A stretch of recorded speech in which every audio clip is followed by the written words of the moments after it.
Welcome. Today we have 14 tactically useful ChatGPT methodologies we can use for assorted purposes in our productive and creative pursuits. We hope you find them of use. So let's begin. You can ask ChatGPT to help in the content generation process. Specifically, you can ask ChatGPT to scrape the internet for specific ideas related to a topic. For example, assuming that your topic was how to market your business on Facebook, we can look for potential topic areas for a specific context. We can start the process by writing in a simple command, and we're going to give the command, and we're going to ask for a specific number or result in our command. A list as we have asked it to do. Once we have our list within this area, we can go back and qualify this list. What we can then do is we can ask ChatGPT to rewrite the list, and we are going to qualify it with an additional statement. We're now going to click enter, and we're going to wait for the results. And ChatGPT will assist us in creating our list of ideas. We can then write a qualifying command. So once we've written our qualifying command, we can then click enter, and ChatGPT will help us to qualify our information.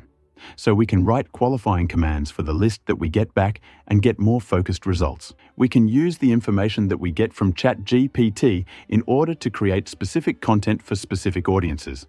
For example, we can take our qualified information and we can use it in order to create a specific outline that we can use in order to compose presentation content. For example, assuming that we were to give ChatGPT a specific command in order to give us an outline of some of the information that we have produced. And we would then give ChatGPT the commands that we want it to undertake. Once we have the content that has been generated by ChatGPT, we can then look for references. One of the things that we don't know is whether the information that we have is accurate. So what we need to do is to be able to search to determine from reputable sources whether the information that we have is accurate. What we can then do is we can ask ChatGPT to give us reference information for our qualified list. And so we are going to request that ChatGPT give us a list of references in where we can find the references. We are then going to click enter. Again, because one of the weaknesses as stated by ChatGPT is that there may be inaccurate information in scraping from the web, we can ask ChatGPT to give us specific web-based references that we can go to verify any of the information that we have. And so we can give ChatGPT a specific command for those references and where we can find the references outside of those in books that have been published.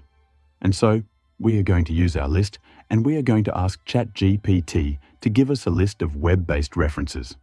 We are going to add in a qualifying command in order to ask for these specific URLs where we can find these references.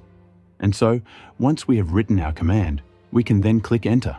So basically what we have now done is we have now created a system of references for the information that we have asked ChatGPT in order to retrieve for us. We have also mitigated the weakness of ChatGPT in seeking out these references.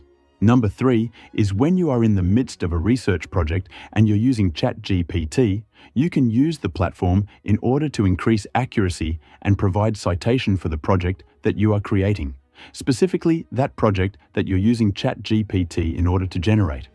If you work within the same context as your project, what you can do is you can write in command requesting specific kinds of citation.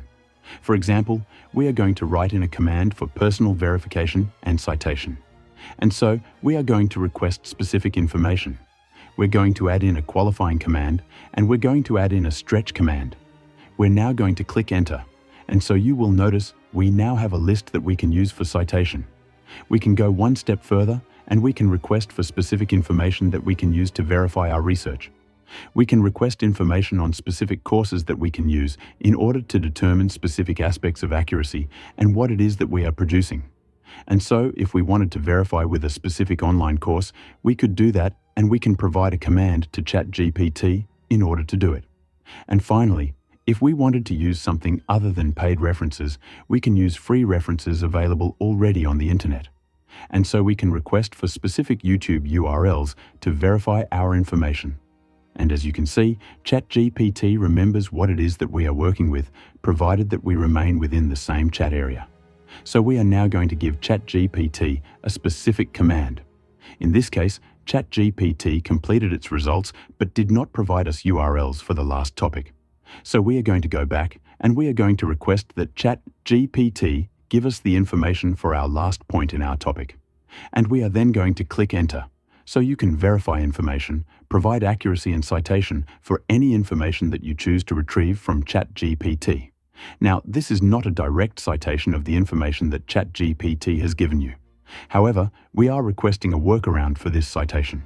For number 4, if you are not specifically knowledgeable about areas of HTML code, you can ask ChatGPT in order to help you to create instances of HTML code.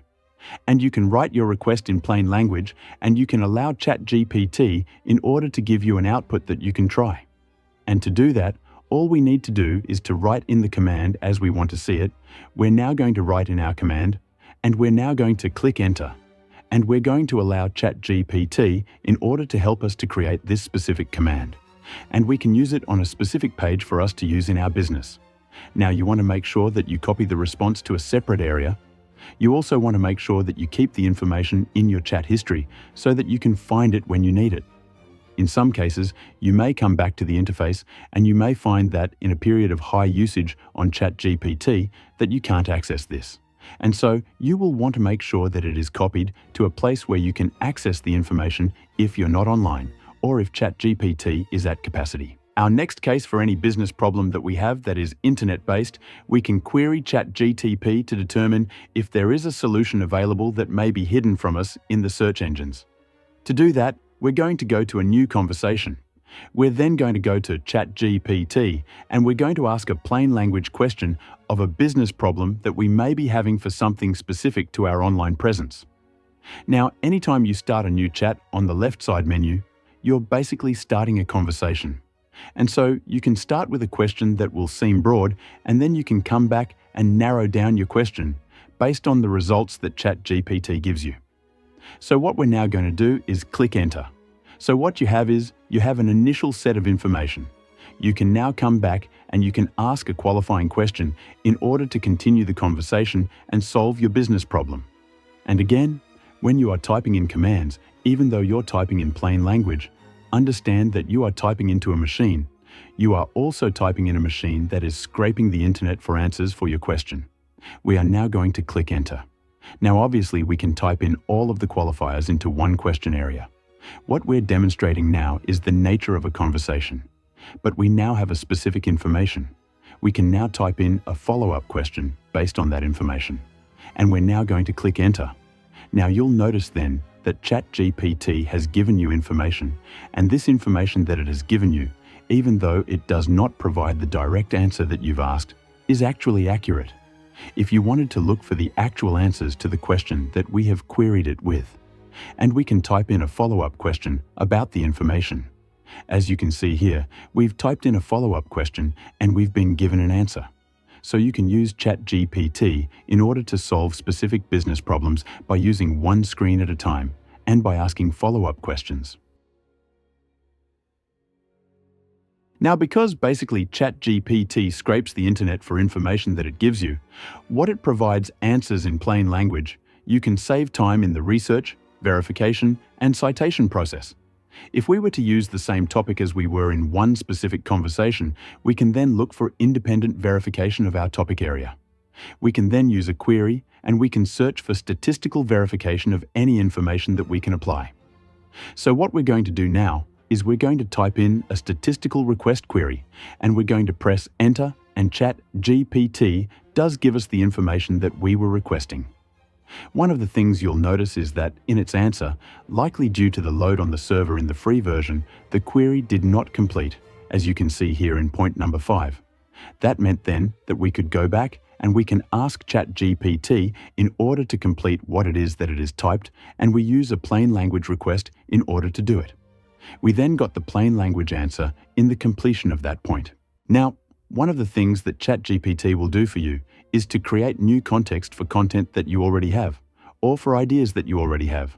For example, if we were to take an existing document and we were to take all of the text and to place it inside of ChatGPT, what we're going to do is to give ChatGPT context and to tell the chatbot to write it in the context that we specify.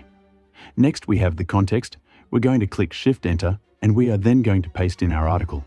We're then going to click Enter, and we're going to allow ChatGPT to rewrite the article. Now it's a good idea to take your content that you have created and to move it through other applications. One paid application we can run our content through is Copyscape. Now Copyscape does have a charge associated with it, however the charge is minimal, and you can do what's called a premium search so that Copyscape can check your content against other content on the internet. We're now going to click Premium Search and our content has now passed the Copyscape test. We can also run the same content through another system. We can place the same content inside of the Grammarly plagiarism checker and we can then scan our new content or plagiarism. According to Grammarly, no plagiarism is found. If you have an account with Grammarly, you can fix other issues according to Grammarly when it comes to the writing. However, we can run the same content through another tool that's commonly available to individuals to use the Microsoft suite of products. If you are a user of Microsoft Word and you use it for writing, you may be familiar with the spelling and grammar tool and the resource tool. And these have been traditionally available to users of Microsoft Word and Microsoft Office. As of the recording of this video, there is a new tool available using AI, and it's called the Microsoft Editor. You're going to see it here in this area inside of the review menu. It's also available on the home menu. And what you're going to do is to activate the editor mode. What will happen is that the editor will then analyze your document and it will determine if you have elements that need to be corrected and it will tell you what those elements are. What you can also do is you can determine a different voice for your content. What has been specified already is that the content has been formal, and so formal is the appropriate element to be selected here. What you can then do is to clarify any issues that the editor has raised. And you're going to see an element here that the AI has decided that needs to be fixed. And you'll notice that the editor has determined that the article is appropriate for formal writing. So one thing that you'll want to do is to move your content through the Microsoft Word editor to determine if there are elements that you can fix. Now, if you don't use Microsoft, you can typically get a browser extension of a Grammarly grammar checker that you can add to either Microsoft Edge or use it along with Google Docs if you use their browser. Another thing you can do with ChatGPT is that you can take content that may be difficult to understand and to place it inside of ChatGPT in order to ask the chatbot to help you by making the language simpler to understand. And this can especially be the case when you are working with scientific and/or academic studies. What we're going to do in this case is we're going to copy this information. We're going to place it inside of the chatbot, and we're going to ask the chatbot to help us to understand it by taking this information and placing it in more plain language. And one alternative in our example information is we could use the phrase, "make this understandable to a 5-year-old." However, we're not going to use that particular phrase. We're going to go ahead and paste in the abstract from the academic study. We're now going to do is we're going to hit enter and ChatGPT will give us a simplified explanation of this information.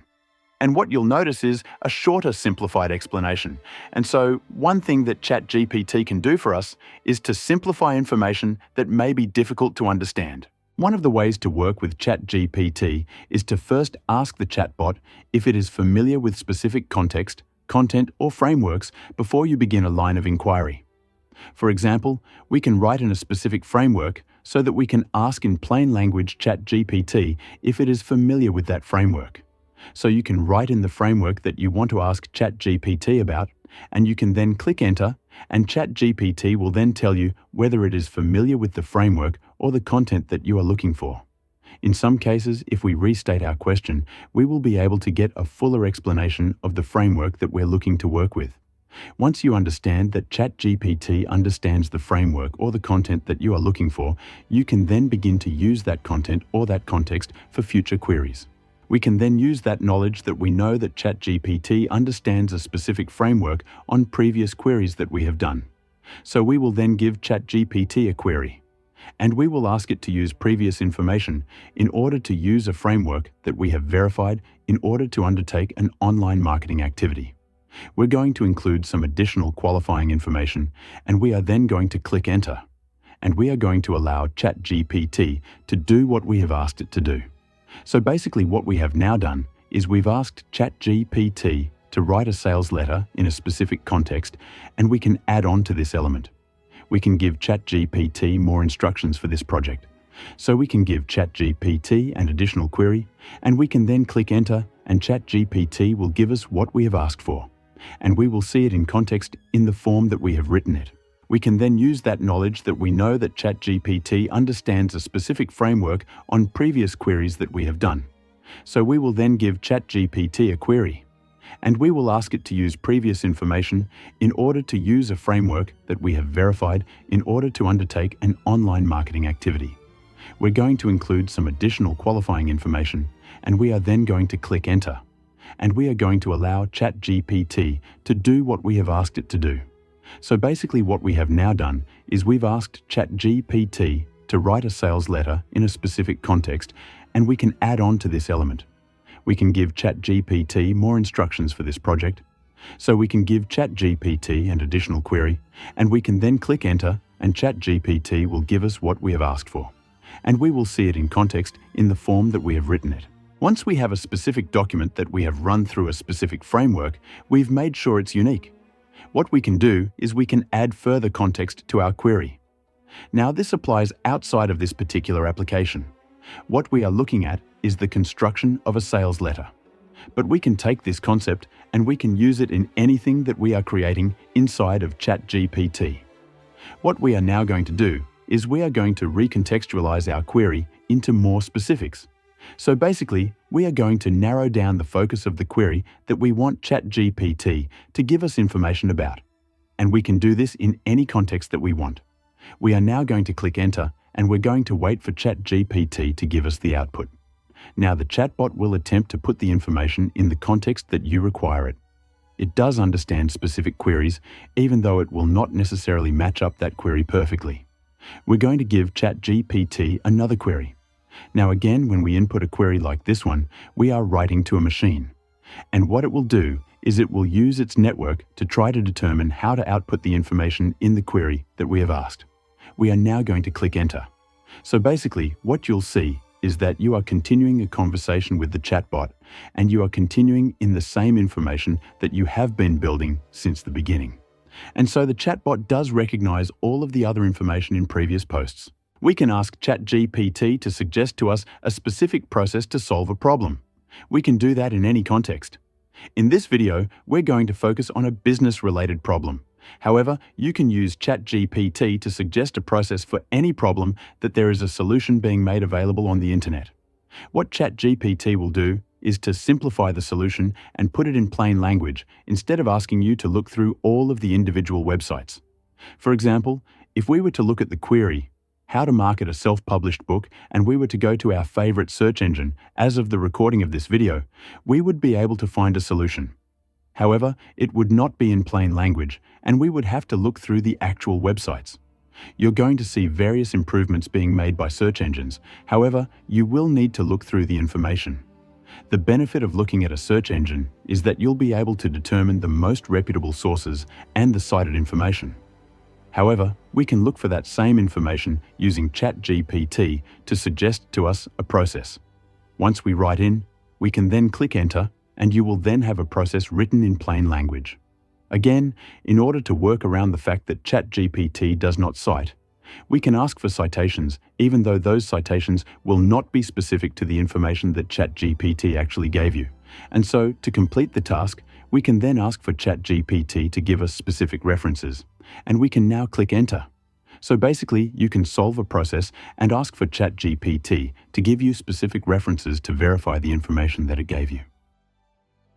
Now, because basically ChatGPT scrapes the internet for information that it gives you, what it provides answers in plain language, you can save time in the research, verification, and citation process. If we were to use the same topic as we were in one specific conversation, we can then look for independent verification of our topic area. We can then use a query, and we can search for statistical verification of any information that we can apply.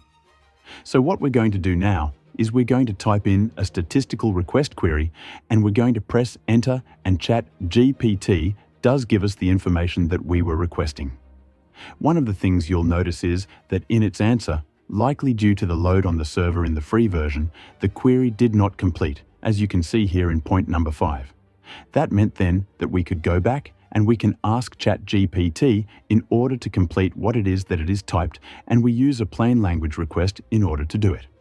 We then got the plain language answer in the completion of that point. And there we have it. a basket of use cases to fortify your ChatGPT efforts and output. Have fun with it.